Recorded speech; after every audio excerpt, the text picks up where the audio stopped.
فرما دیتے۔ یعنی آپ نے جمعہ پڑھا، ایک جمعے سے پچھلا جمعے سے لے کے اس جمعے تک آپ سے جو غلطی ہو گئی، اللہ تبارک و تعالیٰ کے آپ دربار میں آگے معافی کے لیے اپنے آپ کو کمزور ثابت کر دیا، سجدے میں گر پڑے، ہمیں معاف کر دے۔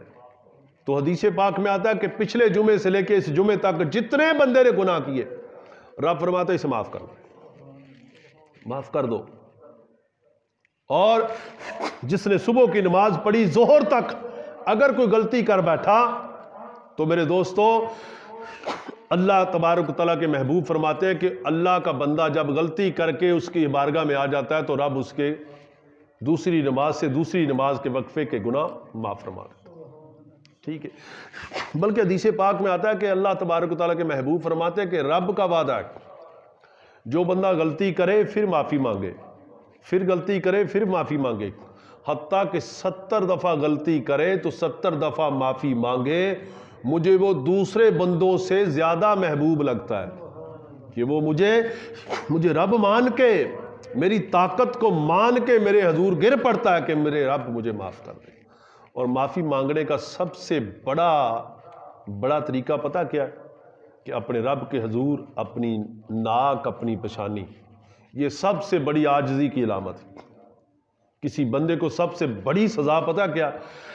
کہ اسے کہو کہ اپنے ناک کے ساتھ لکیریں نکال۔ یہ بندے کا ایک واحد بندے کے اندر ایک میں، وہ کہے گا مجھے جو مرضی کر دو لیکن میں ناک کے ساتھ لکیریں نہیں نکالوں۔ تو یہ بندہ اپنا ناک بھی، اپنی پیشانی بھی اپنے رب کے حضور رکھ دیتا ہے کہ میرے رب۔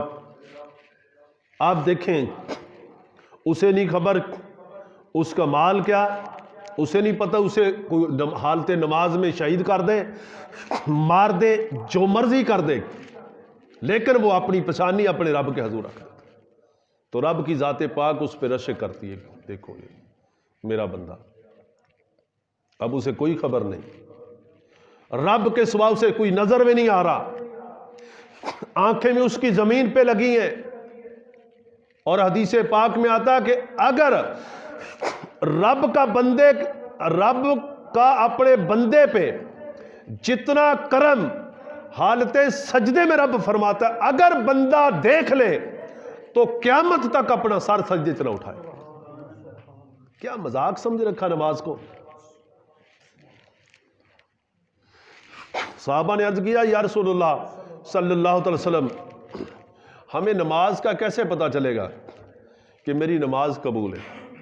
حضور نے فرمایا نماز پڑھنے والا جو بدیوں کو چھوڑتا جائے گا، جس کی نماز قبول ہوگی وہ برے کاموں کو چھوڑتا جائے گا اور نیک کاموں کو اپناتا جائے گا۔ یہ نشانی ہے نماز کی قبولیت کی۔ اگر آپ نماز بھی پڑھ رہے ہیں تو آپ شراب کے بھی عادی ہیں یا کسی بھی برے فعل کے بھی عادی ہیں تو وہ بھی نہیں چھوڑ رہے، نماز بھی پڑھ رہے ہیں، تو پھر یہ اس کا دو ہی فیصلے ہیں کہ آپ کی نماز قبول نہیں ہو رہی۔ اب دیکھیں سردی کا موسم ہے تو بندہ صبح گرم کپڑے بھی نہ پہنے اور گرم جرسی بھی نہ پہنے، تو وہ یہ کہے کہ مجھے سردی نہ لگے، تو سردی تو لگے گی، سردی کا موسم ہے، ٹھیک ہے۔ تو اب سردی سے بچنے کے لیے آپ کو گرم کپڑوں کی ضرورت ہے۔ تو اسی طرح سے بری عادت کو چھوڑو گے تو آپ کی نماز قبول ہوگی، اچھی عادت کو اپناؤ گے تو آپ کی نماز کے درجے بلند ہوں گے۔ درجے 200 یا 250 درجوں تک تقریباً میرا خیال ہے حدیث پاک میں آتا ہے کہ 200 سے 250 درجے تک بندوں کی نماز کے درجے ہیں۔ اب کوئی بندہ مونجی 1500 روپے من فروخت کرے اور ایک بندہ 2500 روپے من مونجی فروخت کرے، آپ پوچھیں گے نہیں یار یہ 2500 والا کون وپاری ہے؟ ایک بندہ 250 درجے نیکیاں نماز سے حاصل کر رہا ہے اور ایک بندہ 27 نیکیاں۔ اب کبھی ہم نے یہ سوچا کہ یار یہ درجے زیادہ حاصل کر رہا ہے میں کم کر رہا ہوں؟ کبھی اس کی طرف خیال آیا؟ نہیں۔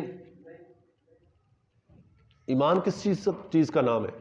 اسی چیز کا نام ہے۔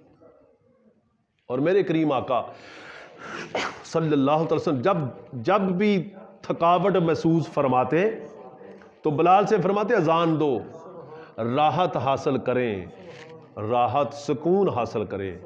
جب آپ پریشان ہو جائیں، تھک جائیں، میرے دوستو اگر فرض کا نہیں بھی ٹائم تو نفل پڑھیں، 2 نفل پڑھ لیں اچھی طرح سے وضو کر کے، دماغ کی ٹینشن سب فریش اپنے رب کے ساتھ لو لگا لیں۔